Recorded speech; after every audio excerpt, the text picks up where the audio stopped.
Supreme court ने 9 मई के 6 मुल्जिमान की दरखास्त जमानत के केस में पंजाब हुकूमत को नोटिस जारी करते हुए आइंदा समाअत पर केस का रिकॉर्ड तलब कर लिया।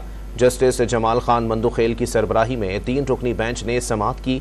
दौरान समाअत जस्टिस जमाल मंदुखेल ने इस्तफसार किया कि मुल्जिमान ने अमलाक को क्या नुकसान पहुँचाया, क्या मुल्जिमान से असलहा बरामद हुआ, मुल्जिमान पर क्या दफात लगाई गई हैं। मुल्जिमान के वकील ने बताया कि ताज़ीरात पाकिस्तान की जितनी शिकें हैं सारी लगा दी गई हैं, इंसदादी दहशतगर्दी की दफात भी शामिल की गई हैं। जस्टिस जमाल खान मंदुखेल ने कहा कि वाक़या 9 मई का है, लेकिन FIR 10 मई को दर्ज हुई। वकील ने अदालत को बताया कि मुल्जिमान किसी सियासी जमात के अहदेदार नहीं बल्कि दुकानदार हैं। जस्टिस हसन अजहर रिजवी ने रिमार्क्स दिए कि CCTV फुटेज से शनाख्त करके मुल्जिमान को पकड़ा गया। क्या मुल्जिमान से उनके मोबाइल फ़ोन बरामद किए गए। मुल्जिमान के वकील ने इस्तदा की कि अदालत नोटिस करके मुकम्मल रिकॉर्ड मंगवा ले। अदालत ने मजीद समाअत गैर मुय्यना मुद्दत तक के लिए मुलतवी कर दी।